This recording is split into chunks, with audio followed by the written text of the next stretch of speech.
order the June 16th, 2025 meeting of the Policy Review Committee of the Board of Education of Baltimore County. In accordance with Board Policy 8311, the chair of a committee at their discretion and after consultation with the staff liaison may convene an in-person committee meeting. Otherwise, all committee meetings will be held electronically. Today's Policy Review Committee meeting is being held virtually and broadcasted through Microsoft Teams Live on the BCPS website. To conduct this meeting by virtual means, all voting items this afternoon will be done by a roll call vote. Board members will say their names before making and seconding a motion as applicable, as well as when requesting discussion on an agenda item. Additionally, as a courtesy to the committee, I ask that you inform Ms. Wash, Ms. Pitts, or Ms. Howie if you must leave the call by using the Teams chat feature so that a quorum can be maintained. Ms. Pitts, please call the roll to determine the presence of a quorum of the committee. Thank you.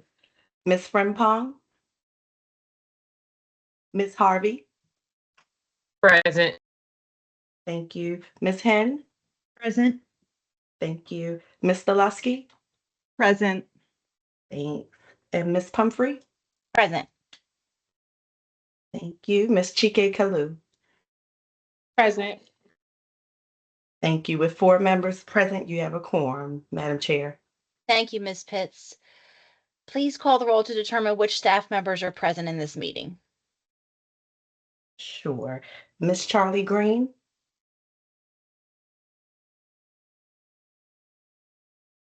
Dr. DiDonato? Present. Thank you. Ms. Boyende Onijala? Present. Thank you. Ms. Forster? Present. Thank you. Ms. Hahn? Ms. Howie? Here. Thank you. Ms. Wash? Here. Thank you. Madam Chair, I'll pass the meeting back over to you. Thank you.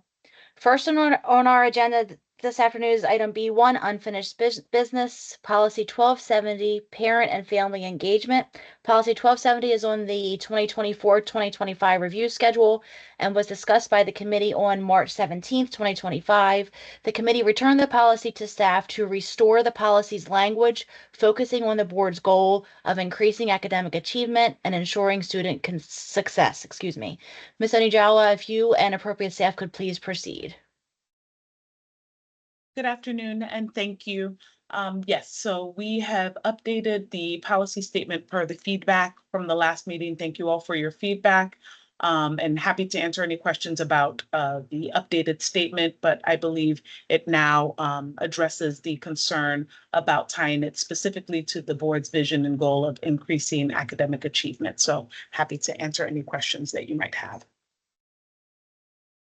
Thank you. Committee members, do we have any comments or questions?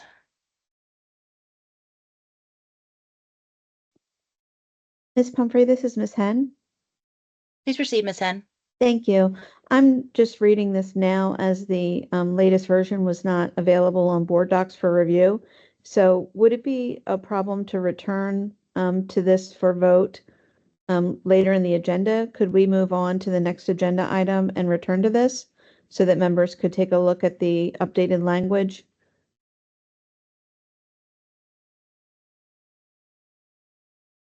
Committee members who are present, do we have consensus to move this further down in the agenda? Is anyone opposed?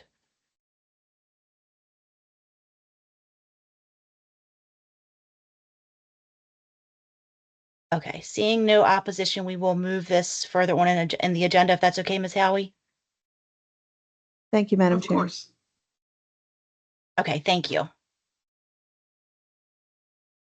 Next on our agenda is item C1, annual review requirements. Hi, Ms. Pumphrey, Yes, excuse me. sorry. Hi, this is Mrs. Stolusky. Yes. Yeah, thank you. And I just had a question, and I'm sorry I didn't bring this up at our last meeting, but I think we were so focused on the wording that I know we were pressed for time. But I don't know if there's a staff member present that could speak to I know in the policy it says that parents and community members should be involved in the policy, and I don't know if that's appropriate for a revision. But if a staff member that's present has that information on either who was involved with the last policy update when there were parents were involved, and or if there were community members involved with this revision. Thank you. Ms. Lusky, would you be okay with moving that discussion with the entire agenda item for later in the meeting? Of course. Okay. Thank you. Thank you. Next on our agenda is item C1, annual review requirements, policy schedule for review 2025-2026. And Ms. Howie, please proceed. Thank you. Good afternoon, committee members. This is our annual show for you concerning how we are to proceed next year. As you're aware, Superintendent's Rule 8130 requires that annually the superintendent present to the board those policies that will be revised in the upcoming year. And as you're also aware, the great majority of our policies are on a 7-year review schedule. So it's based on that 7-year review schedule that we're presenting to you our 8130 report today for your review. As you'll note, there are one policy that is on the triennial schedule. And there are also in this list those policies that we were to have reviewed this school year, but did not complete. It's often at this point in time that we have committee members who request that there are specific policies that be reviewed in the upcoming school year. And for that purpose, this discussion may be married with the discussion of 5120 that was requested by Ms. Chikakulu. But as to what staff have to present and are recommending be presented for the 8130 report, and this will be presented to the board in July, you have that as item C1. And I'm happy to answer any questions the committee might have. Thank you, Ms. Howie. Is there any discussion on the policies that have been presented for review during the next school year? I do have a request from Ms. Frempong, who is not present, that we add policy 8601 for review. Ms. Hen, I believe you have a request. Yes, thank you, Madam Chair. I did notice, and thank you, Ms. Howie, for pointing out that the equity policy is on a triennial schedule. I did read that note, so thank you for noting that. I was curious as to the schedule for our policy on student academic achievement. And when I went to look that up, I noticed that the only policy that addressed student academic achievement was policy 5000, which the committee actually supported deleting in 2023.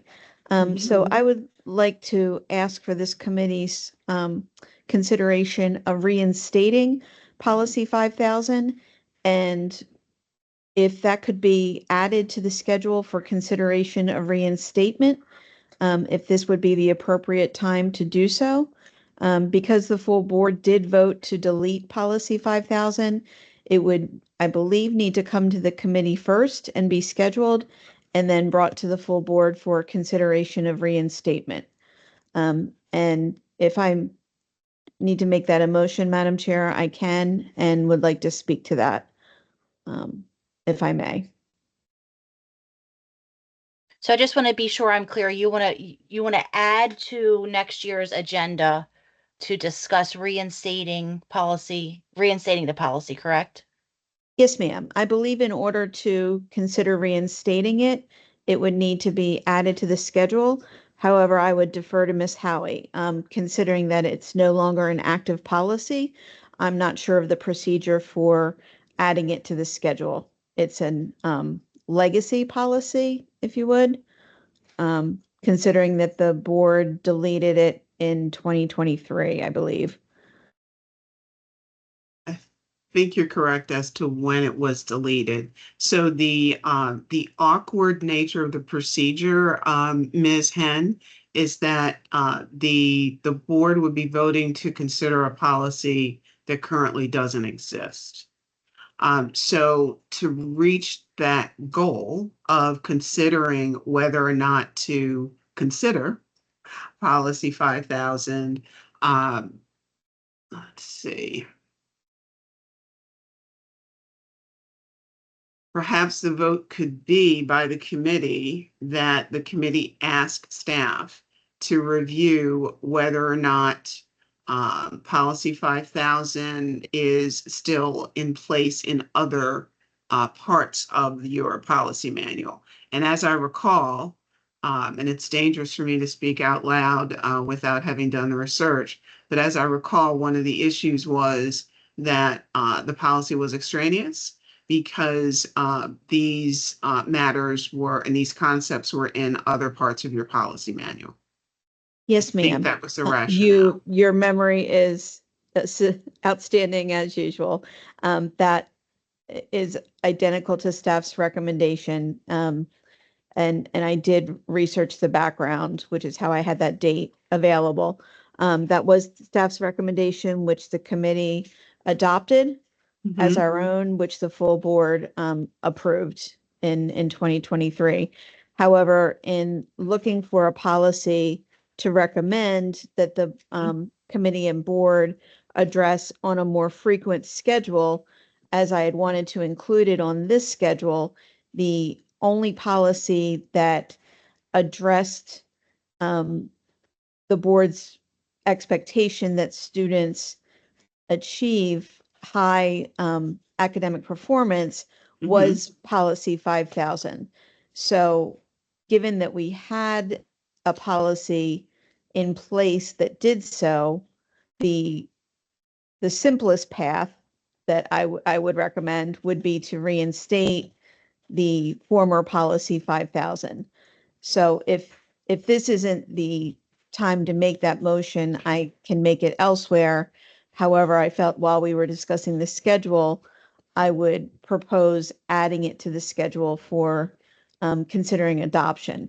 I believe we have staff's recommendation. I believe the committee already heard staff's recommendation.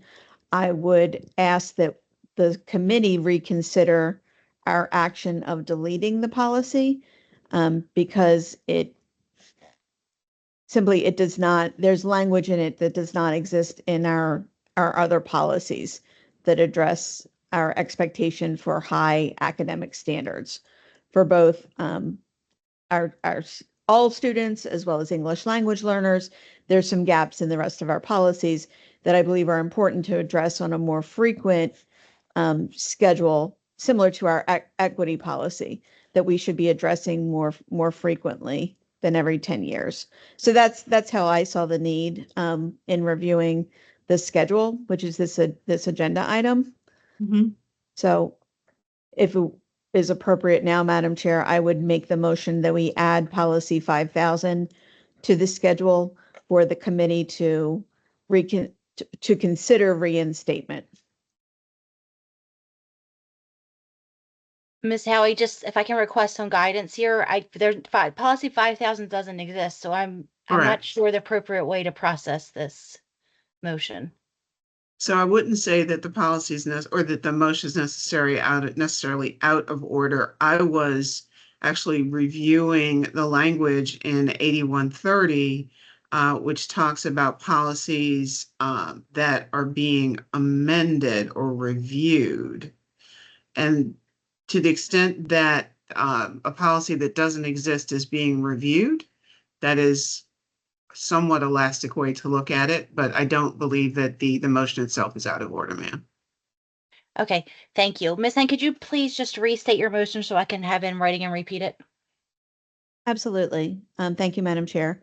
I move to add former policy 5,000 to the Policy Review Committee schedule for 2025 through 2026 for consideration of reinstatement. Thank you, Ms. Hen. Do I have a second? Second, Stalesky. Thank you, Ms. Selusky. Any discussion? Ms. Hen, would you like to speak to your motion? I know you spoke to it Yeah. already, but is there anything else you would like to say? Yes, I would. Thank you, Madam Chair. There are just two brief parts of the policy which I'd like to read which are the reasons why I believe this policy is so important to maintain. And in fact, the policy is still listed in our table of contents on board docs, which is how I was able to easily reference it. So it's an active link if you follow our table of contents. And what I'll do is put that link in the chat if anybody would like to reference it. You'll have easy access to it. So let me go ahead and put that in the chat. And it is under section 2, letters A and B. 2A reads, all students will reach high standards as established by BCPS and state performance level standards. And 2B reads, all English language learners will become proficient in English and reach high academic standards. So I believe the other points are important as well, but those are 2 points that I wanted to point out that are not articulated through our other policies. And again, I was looking for policies that we could revisit or review on a more frequent basis that does state our vision for all students to reach high standards, specifically high academic standards. And while pieces of this might be woven into other policies, this states it, it's crystal clear what our expectation is, and it's standalone, right? So I believe it's absolutely critical that we have a policy that stands alone, that indicates what our vision and what our expectation is for all students to reach high standards, that we believe all students can succeed, that we will provide them with what they need to succeed, and that this goes hand in hand with our equity policy in terms of reviewing it on a frequent basis. So thank you, Madam Chair, for allowing me to speak to my motion. Thank you, Ms. Henn. Ms. Harvey, it looks like you had a comment as well. Yes, thank you, Madam Chair. I'm feeling like I need time to not only review the policy, but review the logic behind the initial decision we made before I could make a decision on reinstating it and going through this process again. Is this something that we can decide on or on at the next meeting? I know this is the time that Ms. Howie said we should be putting things on the agenda, but this on the list for review, but this is kind of a separate case because this is not an existing policy per se, because we've already voted to discontinue it. So I'm feeling like I need to review that process that we went through prior to when we made the first decision before I can decide to bring it back. That's just my comment.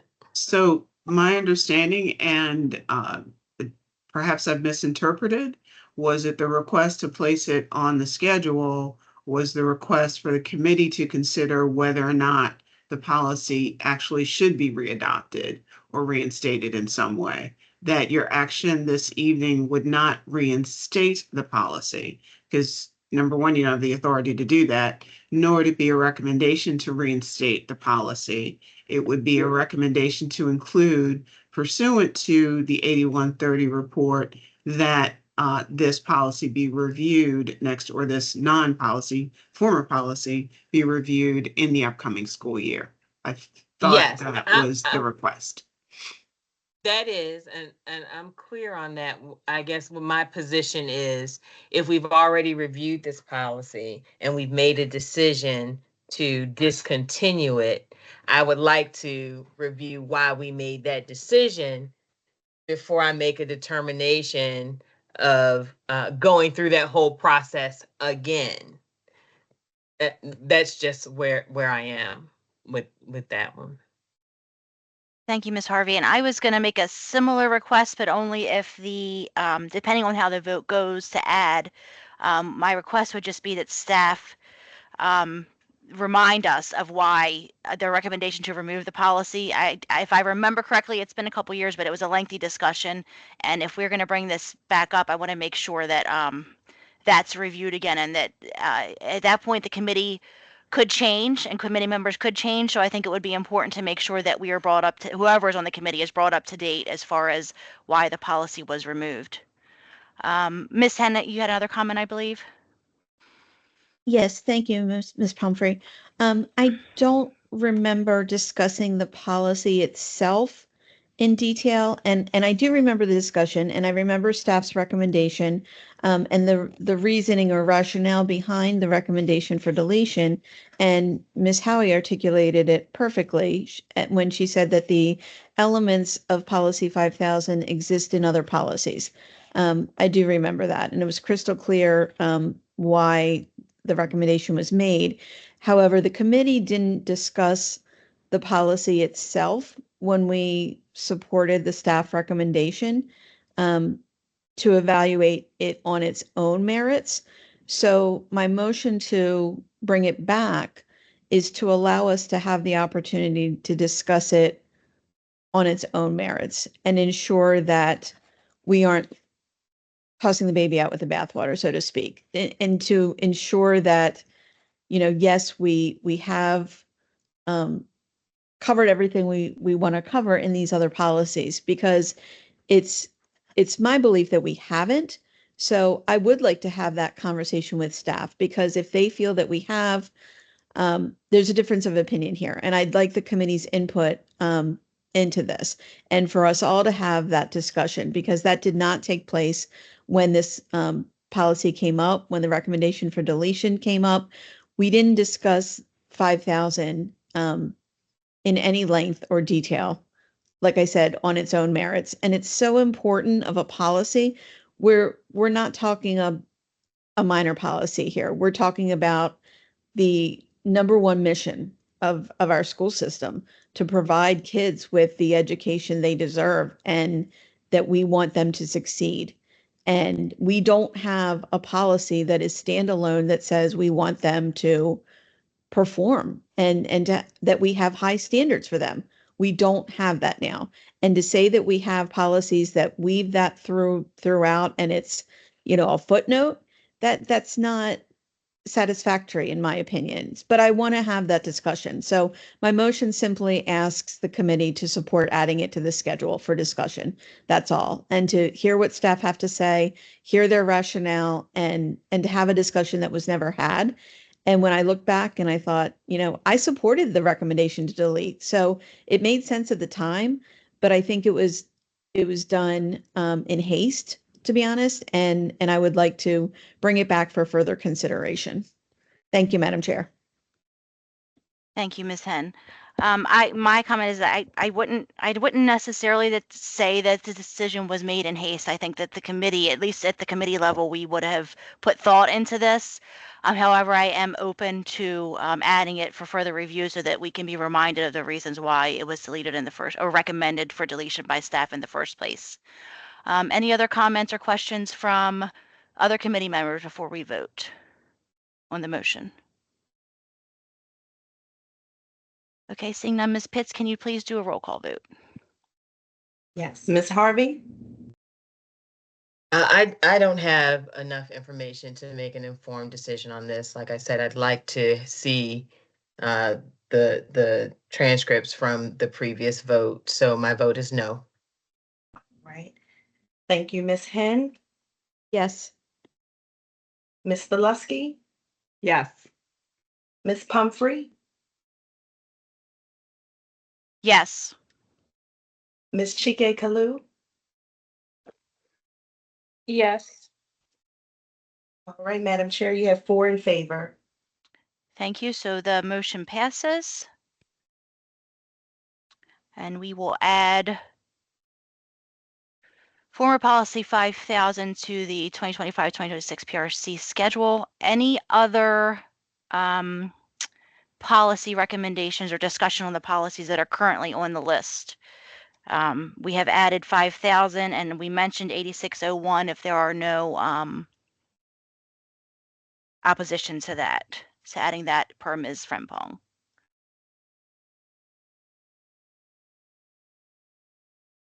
Okay, I'm not seeing any other comments or questions. So if there are no corrections and no objection, the policy is scheduled for review in 2025-2026 with the addition of 5,000 and 8601 will be placed on the July 8th, 2025 board meeting agenda as an information item. Thank you. Thank you.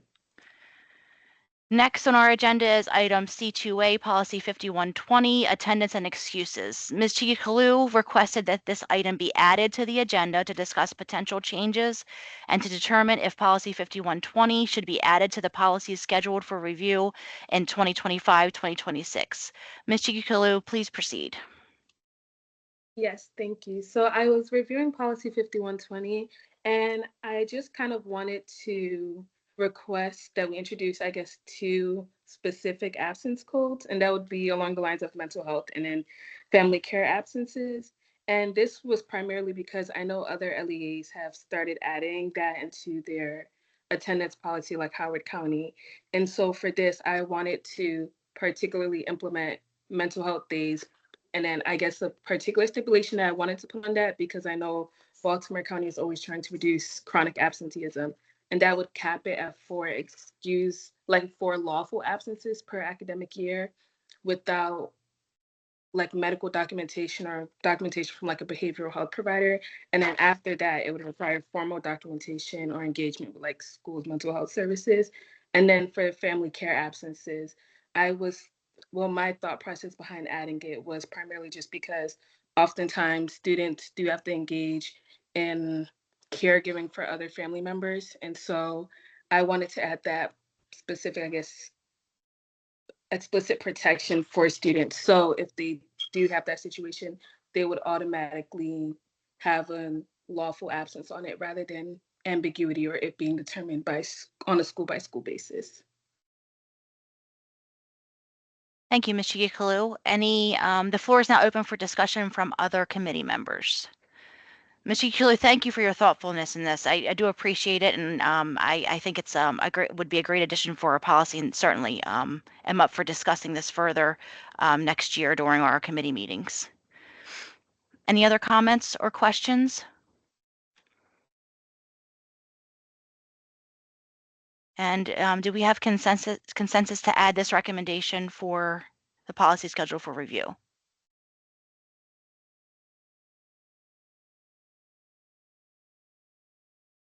Okay, seeing no objections, the recommendation will be provided to the administration and policy 5120 will be added to the policy schedule for review in 2025-2026. Ms. Howie, please amend Rule 8130, amend the Rule 8130 report accordingly. Yes, ma'am. Thank you. Next on our agenda is item C3, Appeals and Hearings Handbook. Ms. Howie, please proceed. Thank you. Members of the committee, the Appeals and Hearings Handbook goes hand in hand and accompanies Board Policy 8340 and Board Policy 8341 concerning appeals before a hearing examiner and before you as the full board when the full board is considering appeals under 6202, 4205, or 7305 of the education article.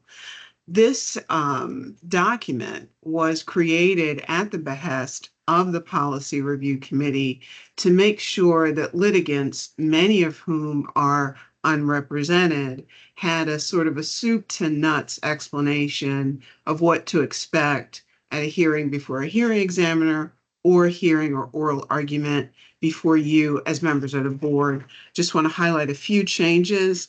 As you know, as you're aware, members of the committee, we send these out to our hearing examiner panel because during the year, there are things that they note. So we seek their input as to whether or not there needs to be clarification. There's just a few changes that we've made. Let me point your attention to page 3.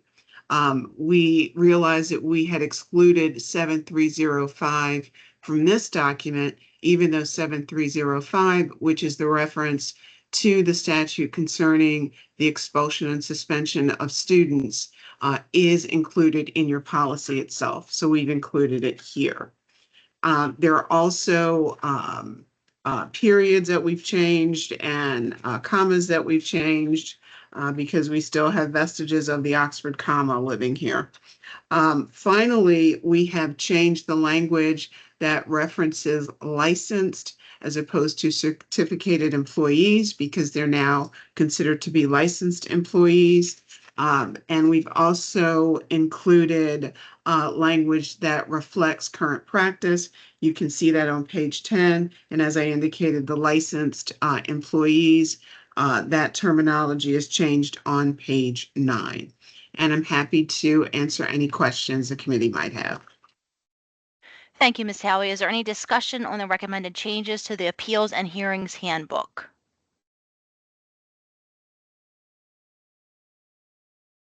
Okay, and are there any corrections to the changes made to, I'm sorry, I'm rereading what I just said. I apologize.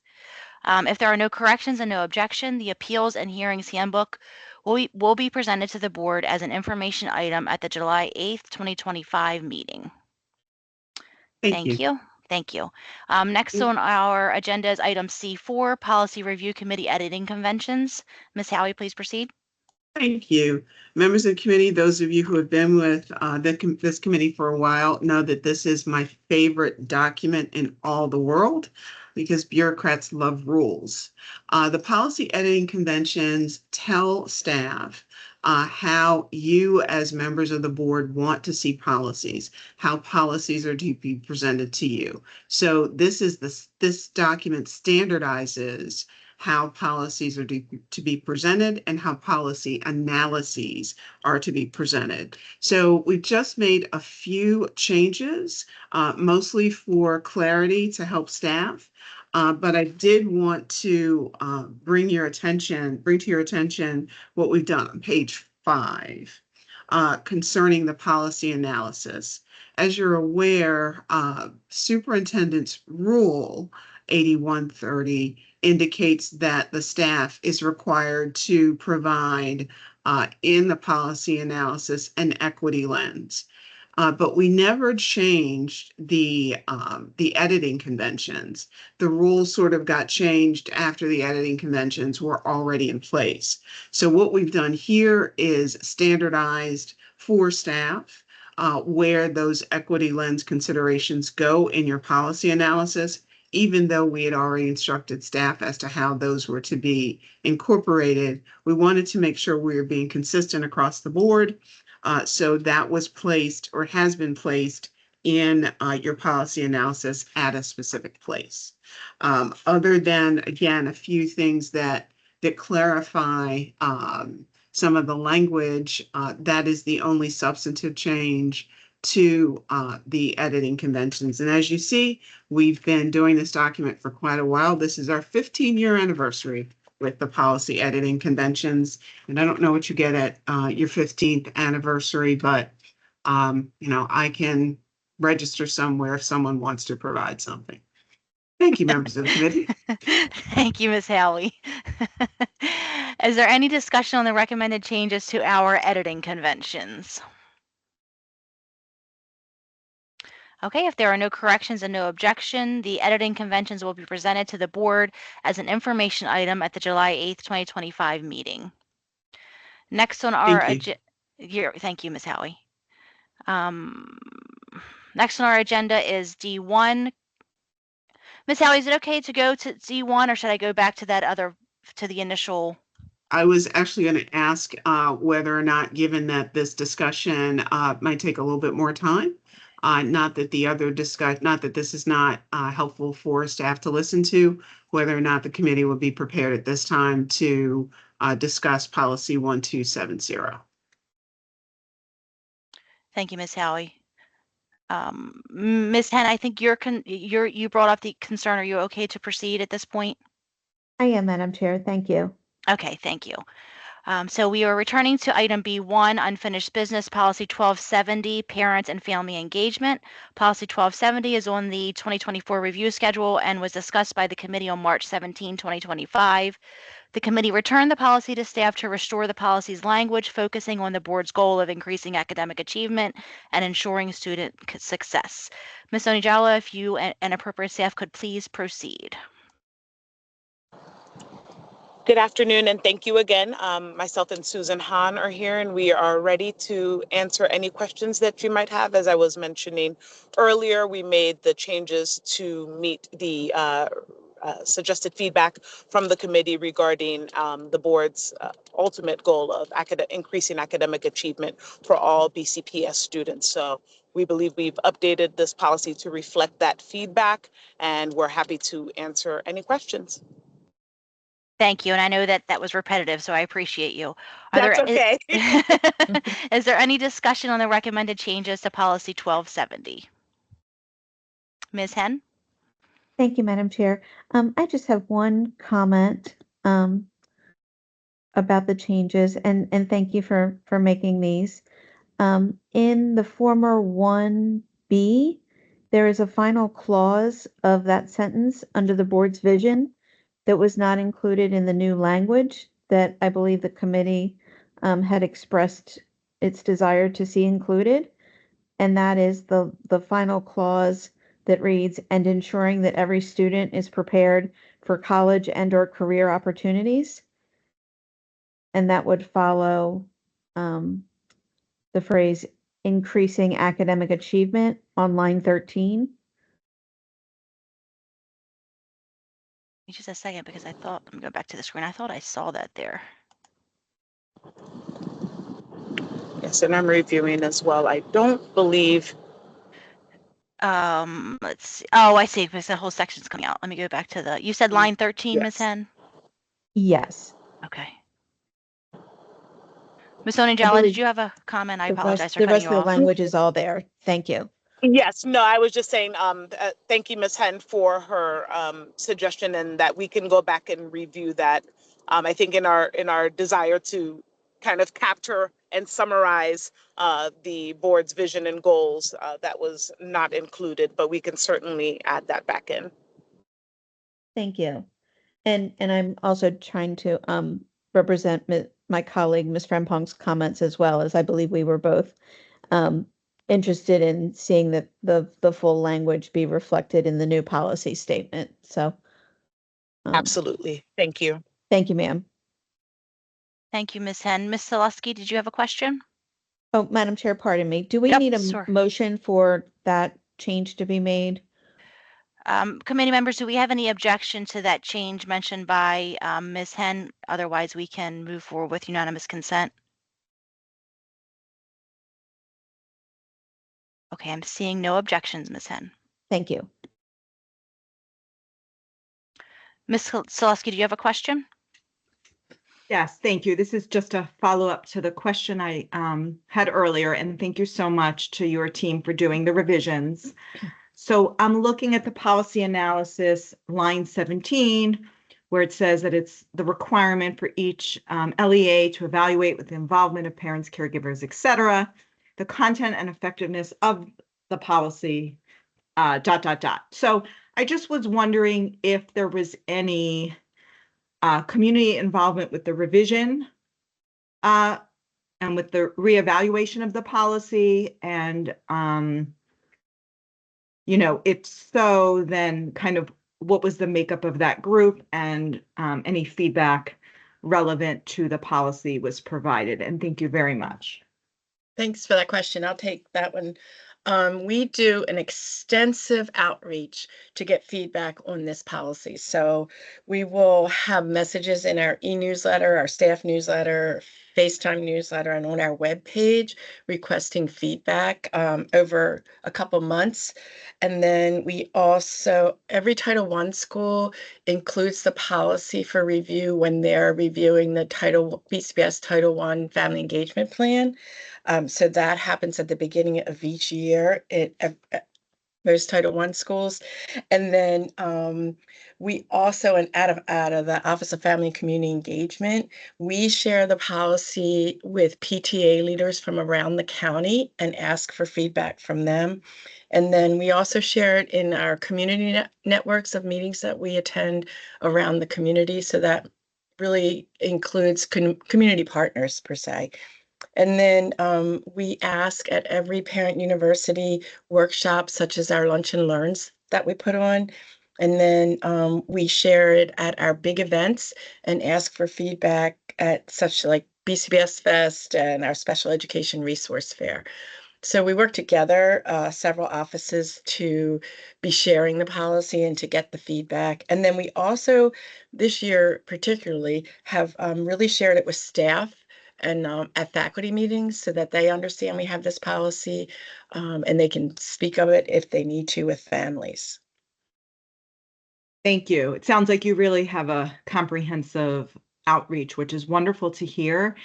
And are you getting the, I mean, I know we can reach out to people for feedback, but then the important thing is actually getting that feedback. So like, how would you evaluate the input that you're getting either from those PTA leaders or the stakeholders that you speak to via all of those many mediums that you've used? And thank you so much for answering the question. You're welcome. So we take it lots of times, unless it's in the meeting, like with the PTA leaders where we have discussions and our care liaisons, interested parties fill out a form. And so we take that and review the policy. Lots of times we do this work with our care liaisons that are in many of our community schools, and they work with parents, and so they will help us with some of that feedback that might come in on the forms and review the policy to see where any changes might need to be suggested. Wonderful. Thank you so much. Thank you. Thank you, Ms. Hahn and Ms. Lusky. Any other comments or questions from committee members? Okay, if there are no corrections and no objections, policy 1270 is moved forward for first reader as presented. Thank you. Members of the committee, may staff members be excused, please? Yes, thank you. Thank you. Thank you. Thank you. Okay, next on our agenda is item D1, Committee General Good and Welfare Community Schools Policy. I asked that this item be added to the agenda because we have heard from several community members during public comment regarding the need for a policy for community schools. Additionally, the board also heard a presentation from Sandalwood Elementary about their success as a community school.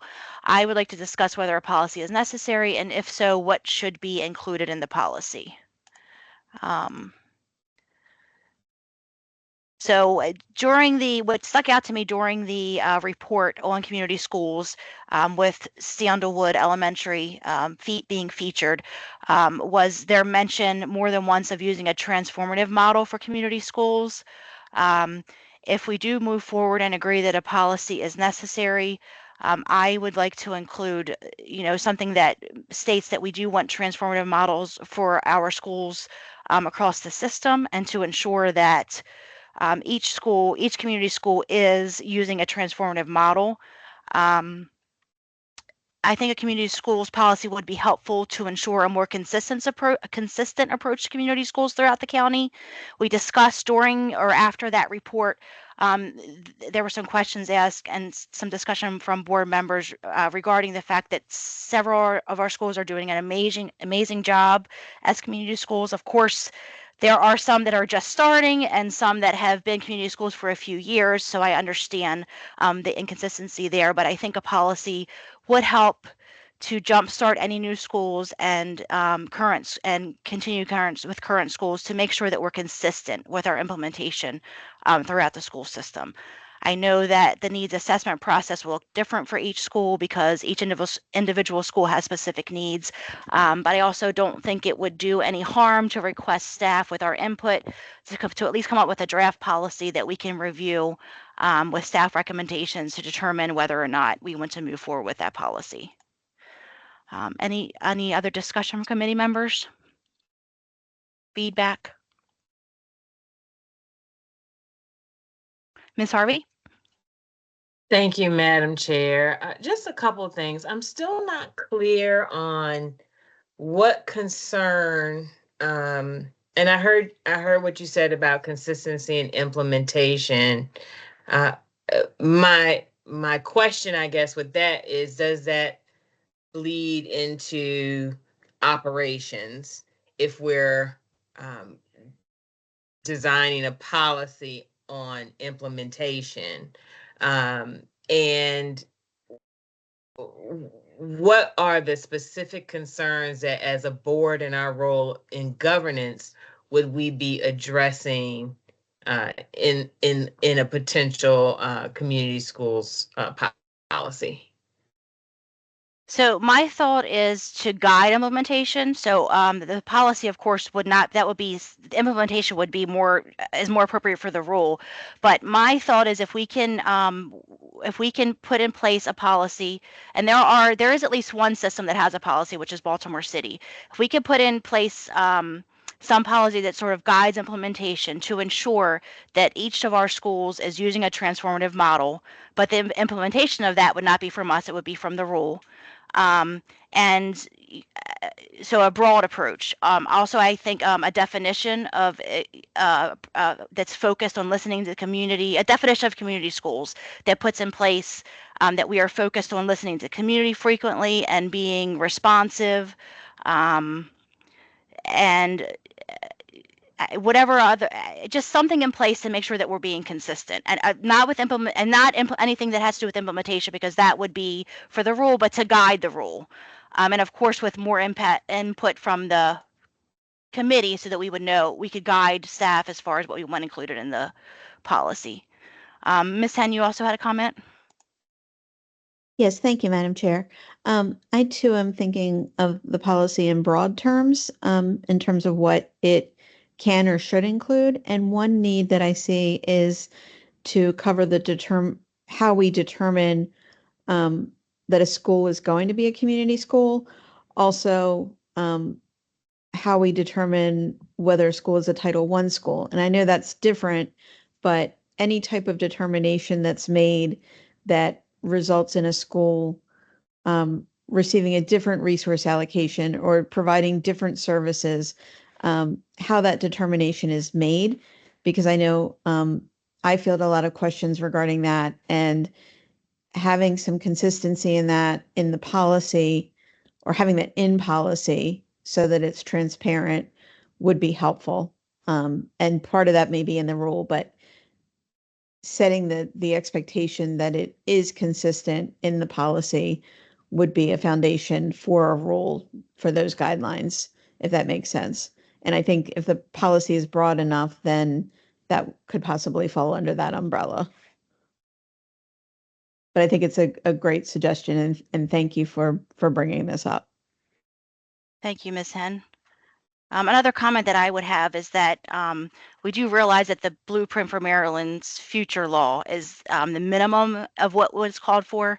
And, you know, we can be a little bit more specific with what we want in Baltimore County. That's also sort of my thought. Any other comments or feedback? This is Mrs. Stileski. Please proceed, Ms. Stileski, sorry. Thank you very much. I definitely agree with Ms. Pumphrey and Ms. Hen, your comments about just being a broad governance document to guide implementation. If it would be helpful, I am looking now to read the policy of Baltimore City Public Schools. The website is different than ours, but if people are interested and they can give me a couple of minutes, I'm happy to share a little bit about what the city school policy states. Thank you, Ms. Stileski. There are also some pillars. I just found this in my notes. There are also some pillars from NEA that I think we could mention in our policy. That's sort of a best practices type of pillars that I think would be important as well. And I could share those if you would like.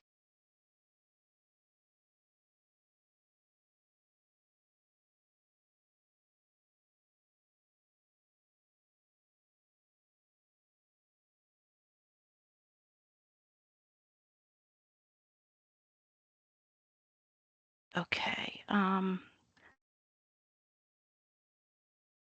So Ms. Selesky, I am waiting for you, but in the meantime, Yes, I'm still looking. That's Thank okay. I you. know it might take you a while. It's okay. I would still like to invite a motion to request that staff look into a policy and present us with a possible policy for community schools that we can discuss in further detail next in the next year. I will second that motion. Thank you, Ms. Selesky. And aside from our previous discussion, any other comments or discussion? Ms. Harvey, I think I may have missed your comment. I apologize.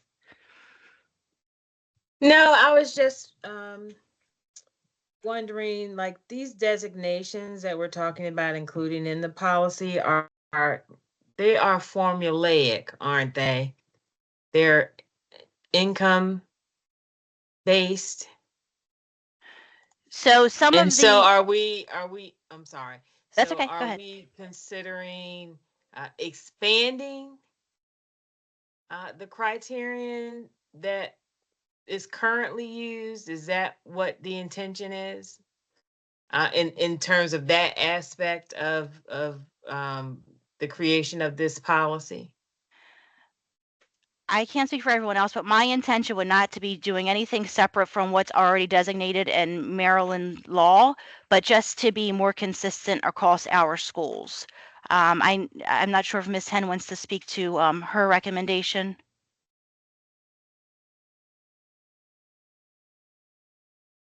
I can, Madam Chair. How so? Specifically? So I believe your comment was about how we determine community schools, and I think that if I'm not mistaken, and please correct me if I'm wrong, I Sure. think that's where Ms. Harvey's question is coming in as far as the formula for community schools and expanding on that. Yes, that was my intent, and also the formula or method by which we determine, and this may not fall under the community school policy, but I had mentioned Title I schools as well, because we make that determination internally as well. Thank you, Ms. Hen. And I also, and again, my purpose here is not to this evening to come up with a policy. I simply would like, with some of our input and with looking into Baltimore City's policy, if there are any other LEA's policy, to be presented with a policy from staff members, and whether or not they recommend that we have a policy. So just sort of come up with something in draft format that we can discuss further in more detail in the future, because I do think it's important to have some broad policy to direct implementation so that we are more consistent with our community schools. I love seeing that Sandalwood presentation, but there are some schools that are struggling, and I think that we as a board just need to find a way to make it a bit more consistent so that this is really important for our schools that are and our students that are in most need. And so that's my thought and purpose behind this suggestion.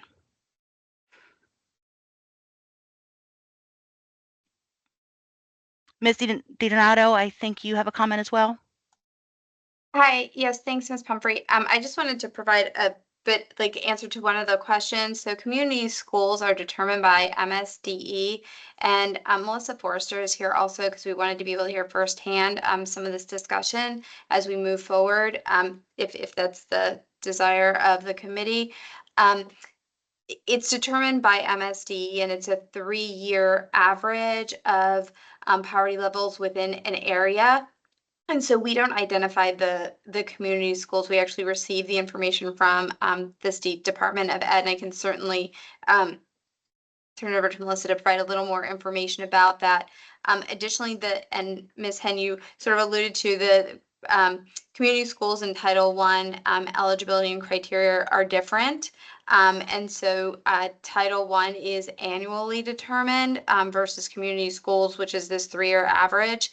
And there's a minimum threshold that a school system needs to meet for identifying a school as a Title I school. However, they can always choose a lower threshold to identify a school as a Title I school. And so they're two separate mechanisms. We have some schools that are Title I schools, but they're not community schools, and vice versa.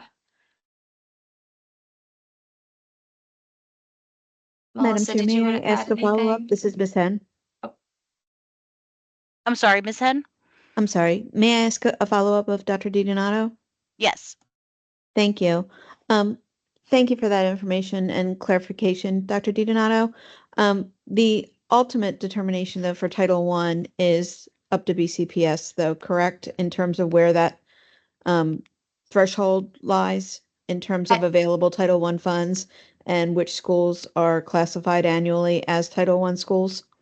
Yes, as long as we meet the minimum criteria, and Sure. I can't tell you what that is off the top of my head right now, but we certainly could get that information for you. Sure. I Thank believe you. it's 75%, Dr. DiDonato. That's I was going to say that, but I was like, I'm not going to say it. I I'm not believe it 100% is. sure.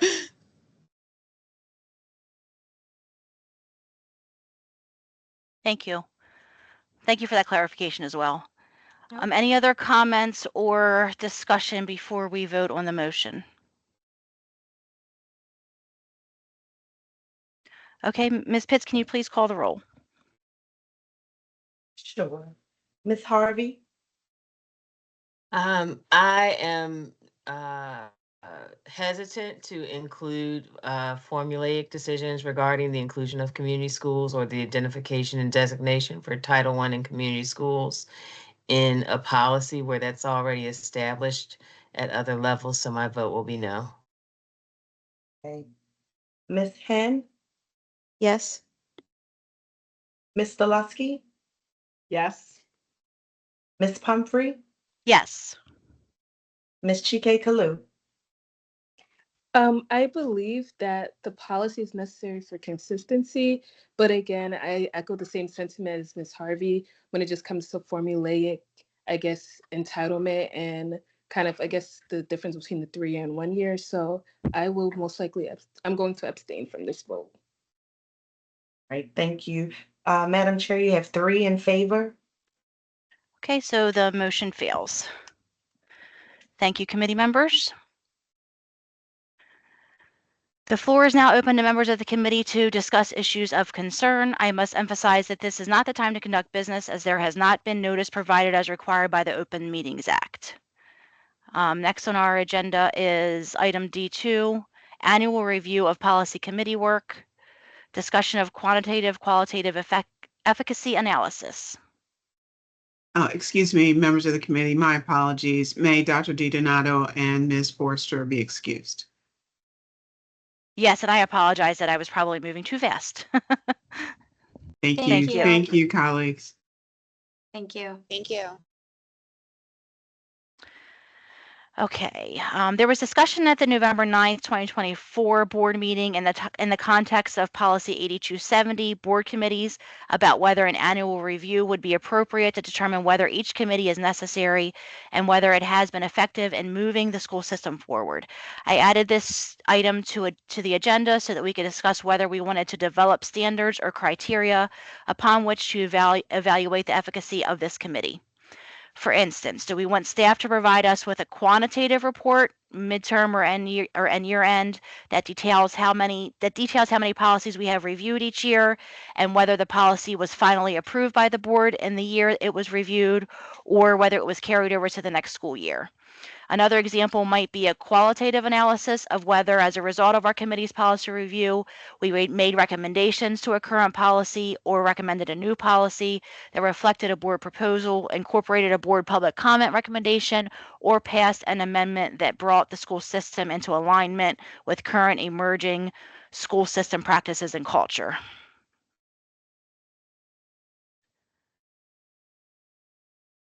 Any comments, feedback from committee members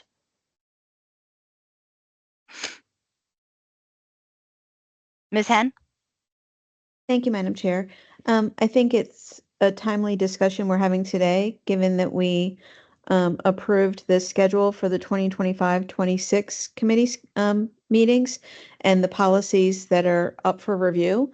I think that's an excellent foundation on which to start, given that we know what our charge is for the coming year, on which to evaluate ourselves, given that Ms. Howie has helped us with what we're tasked to, what policies are scheduled for review or due for review, I should say.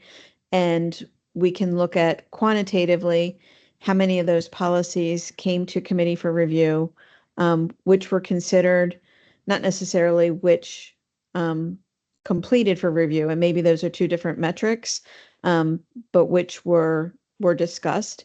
I believe we should also look at how many committee meetings were held, how many policies did go through committee and were forwarded to the full board for consideration, which were adopted, and I like your suggestion of how many were revised, although it's a qualitative metric. It doesn't necessarily tell us as much as the other two quantitative performance metrics. It is an interesting metric to consider because it speaks to why we may not see a 100% or, high 90% of all policies being moved forward if some were substantially revised.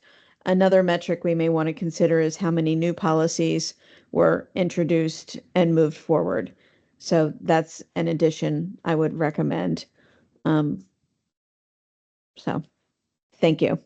Thank you, Ms. Hen. And I reached out to staff for sort of a quantitative report because I wanted to see where we were. So I do think that that's important for us to look at as a committee or to see at least as a committee. However, as you mentioned, Ms. Hen, sometimes it takes quite a bit longer for us to get through these policies, and that changes year to year. It depends on the need. It depends on public comment. It depends on suggestions from other board members outside of the committee. So I also think a qualitative analysis for us to see is also important so that we can, if we don't get through as many policies as we would like, we can know the reason why and why it took longer to go through some policies as opposed to others. Any other discussion or feedback?